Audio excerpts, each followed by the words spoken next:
My husband's sister stormed into our house and screamed, "You took him from me." I laughed, "He's your brother."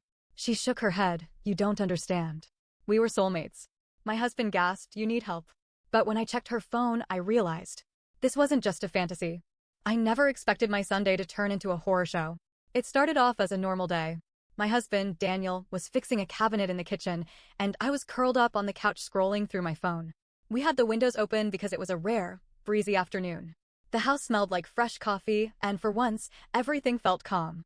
Then someone started pounding on the front door. Not knocking, pounding. Daniel and I looked at each other. No one ever showed up unannounced. I set my phone down and got up just as the door slammed open. Danielle, his sister. Her face was twisted with rage, eyes wide, chest heaving like she had run all the way here. "You," she spat, pointing straight at me. Her hands were shaking, and her lips were pale. "You stole him from me." I blinked. "What?" Daniel stepped out of the kitchen, frowning. Danielle, what the hell, but she wasn't looking at him. She was staring at me like she wanted to rip me apart. "You don't deserve him," she seethed. "He was mine.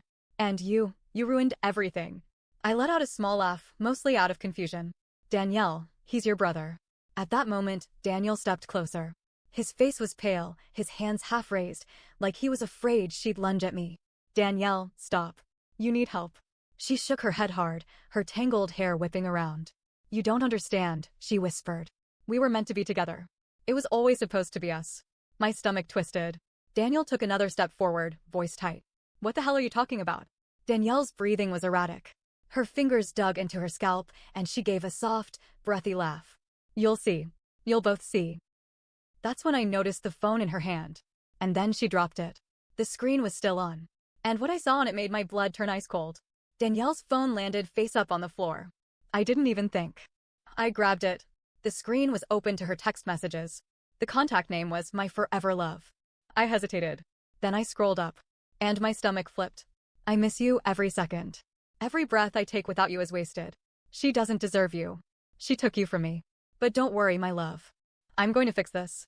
Then we can finally be together again. Like before." I felt physically sick. My hands started shaking. Daniel must have seen my face because he grabbed the phone from me. His eyes scanned the screen, and then he went rigid. His mouth opened and closed like he wanted to say something, but nothing came out. So I scrolled up even further. The messages started years ago. At first, they were normal sibling conversations. Then things started changing. The tone of her texts became obsessive. The words shifted from sisterly to something else entirely. And then, there were the pictures. Hundreds of them. Some were old, Daniel and Danielle as kids, photos from holidays. But then I started seeing pictures of us. Some were from our wedding. Some were of Daniel at work. And then, some were of me sleeping. My whole body went cold. Daniel inhaled sharply. "Jesus Christ," he whispered. I couldn't stop scrolling. More pictures. Me at the grocery store. Me sitting at the dining table, taken from outside our house. Me in the backyard, sipping coffee. I felt my pulse in my throat. Then I got to the most recent message.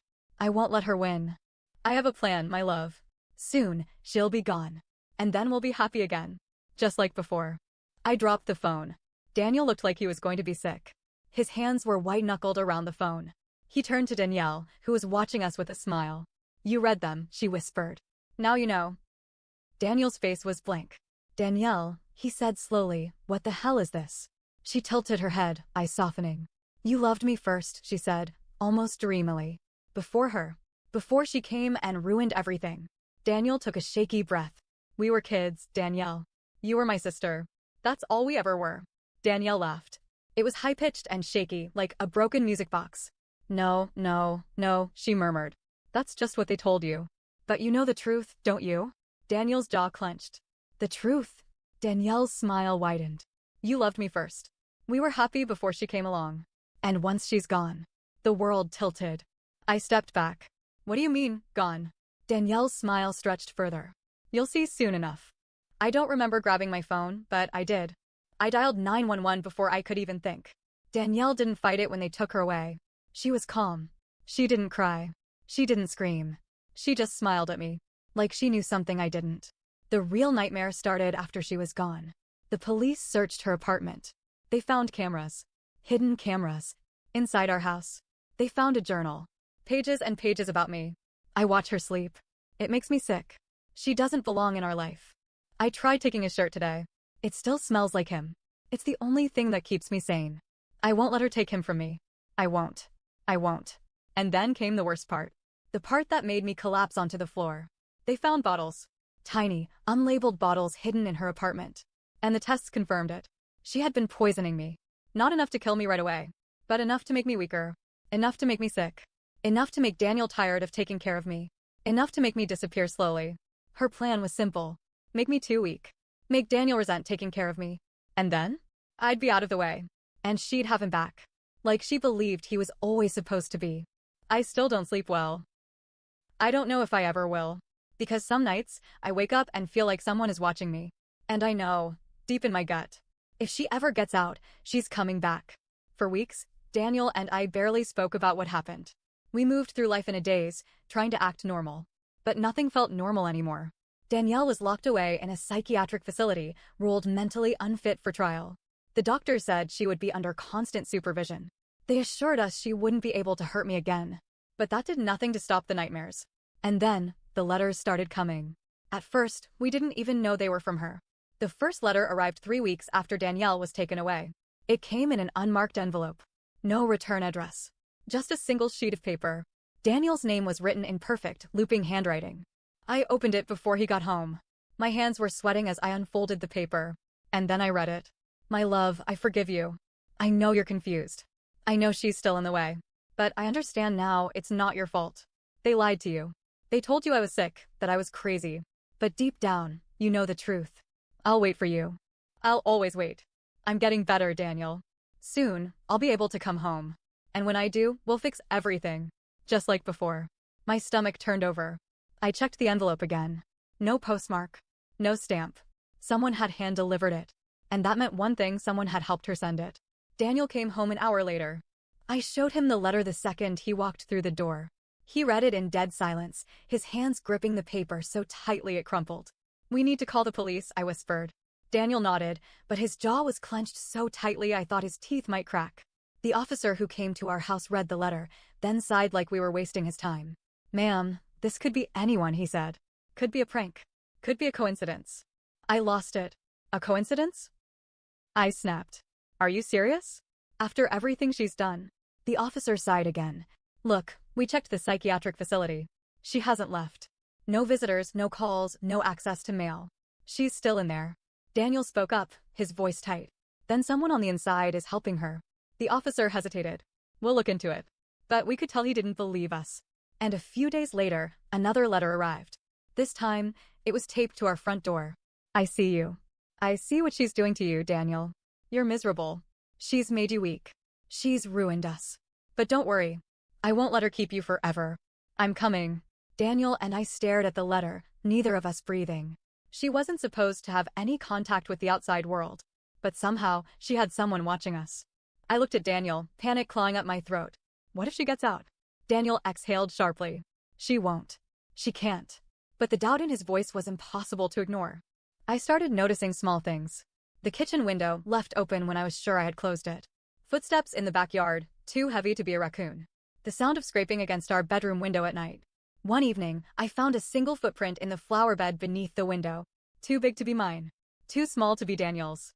I showed him. He went completely still. And then he looked up at me. Pack a bag, he said. We're leaving. Now. We scrambled to throw clothes into suitcases. My heart was hammering so loudly I could barely hear. Daniel called the police again. They told us the same thing. She's still in the facility. She hasn't left. She has no contact with the outside world. But someone was watching us. Someone was helping her. Daniel grabbed the car keys. Let's go. He yanked open the front door and stopped dead. My breath caught in my throat. What? And then I saw it. A single red ribbon. Tied to the doorknob. A symbol from their childhood. Danielle used to tie red ribbons to Daniel's wrist when they were kids. She told him it meant they would never be apart. And now, one was tied to our front door. I heard a rustling sound, and then I felt eyes on me. Someone was watching us. And they were close. Daniel and I froze. The red ribbon swayed in the breeze, tied so neatly, so deliberately. My stomach lurched. Someone had been here.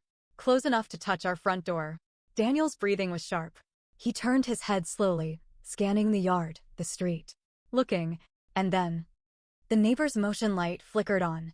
I whipped my head around just in time to see a shadow disappear behind our fence. Someone was here, watching us. Right now.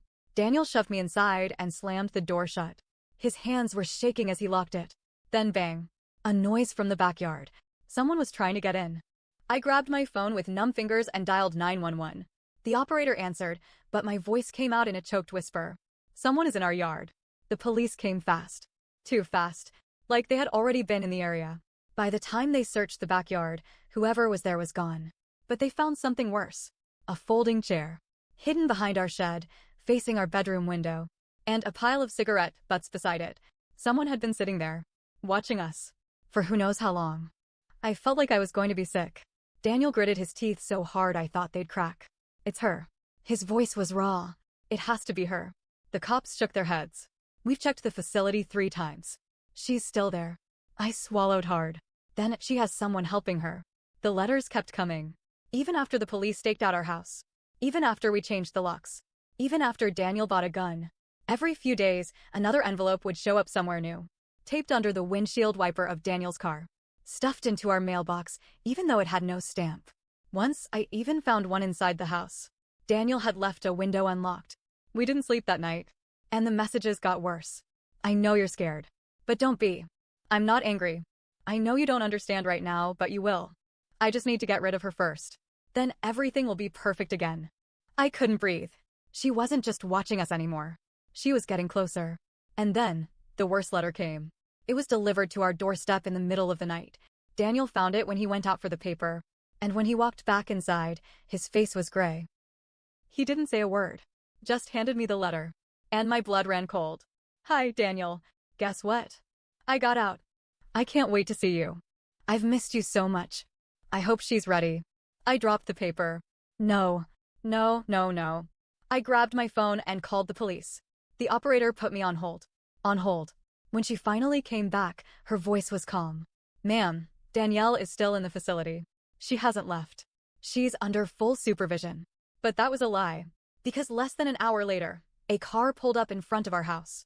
And Danielle stepped out, smiling, like she had never been gone. I didn't breathe.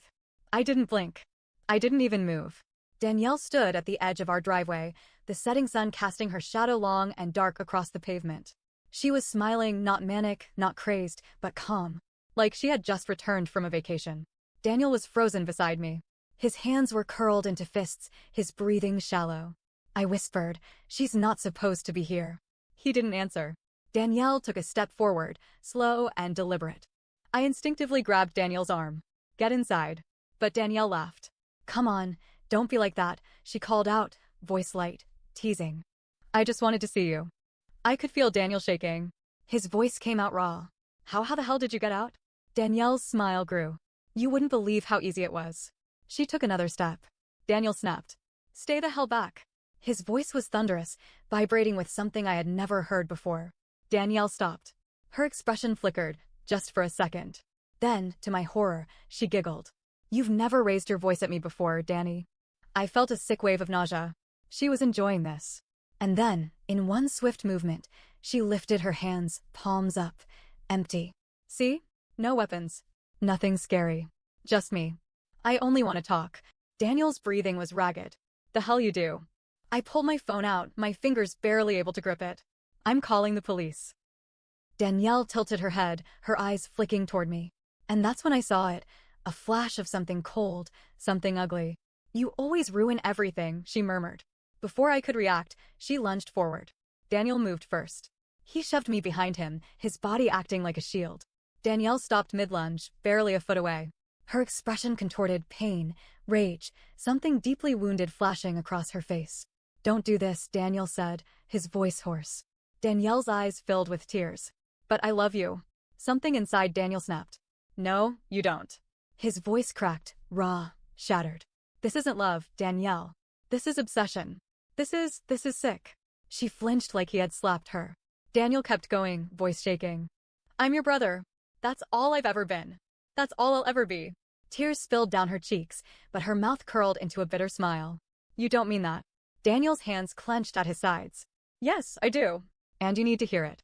I never loved you like that, Danielle. I never will." Her whole body tensed, like a rubber band stretched too tight. But you did. Before she came. She turned her head toward me, slowly, like it physically hurt her to look at me. Her voice was quiet, shaky. If she was gone, we could be happy again. Daniel staggered back like she had punched him. I felt my chest tighten. You tried to kill me. She blinked at me, like she didn't understand the words.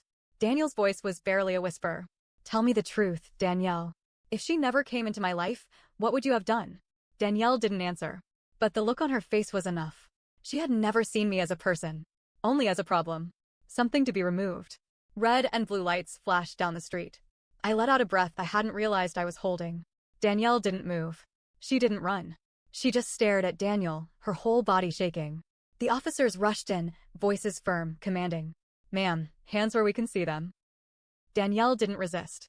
As they grabbed her arms, she turned back to Daniel. And in a voice barely above a whisper, she said, I did it for you. The word sent a shiver down my spine. Daniel swallowed hard, his face ashen. You did it for yourself. For the first time, Danielle looked lost. Like she didn't recognize him anymore. Like she was realizing, too late, that she had destroyed the only thing she wanted to keep. They led her away. She never looked back. We stayed silent as the cops took our statements. Daniel barely spoke. His hands were in tight fists, his whole body rigid. The officer sighed. She escaped with help from a former employee. We caught them both. They'll be processed and charged. How long? I asked, my voice hollow. The officer looked at me. It's complicated. She's still being evaluated. But this time, there'll be no communication. No loopholes.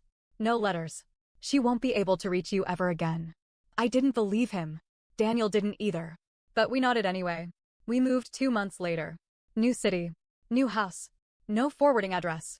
Daniel changed his number. We cut ties with everyone who might still be connected to Danielle. But it didn't erase the damage. Daniel was quiet now. More distant. Some nights, I'd wake up and find him sitting on the edge of the bed, staring at his hands. I knew what he was thinking. How did I not see it? How did I not stop it sooner? One night, I finally spoke. You know it wasn't your fault, right? Daniel exhaled shakily, his shoulders tense. I should have noticed, he said softly. I should have seen what she was turning into. I reached for his hand. She made sure you didn't. His fingers curled around mine, but he didn't answer. After a long pause, he whispered, she was my sister. I didn't know what to say, because that was the worst part. She had been his sister. She had been his family. And she had destroyed everything. Months passed. One afternoon, a package arrived. No return address. Just a plain brown box. I shouldn't have opened it. But I did. Inside was a single red ribbon. And a note. You can run, but I'll always find you. I felt my throat close up. Daniel came home that evening to find me sitting on the couch, the note clutched in my hands. He didn't say anything. He just pulled me into his arms. And together, we sat in the quiet, knowing this nightmare wasn't really over. Because Danielle was still out there. Waiting,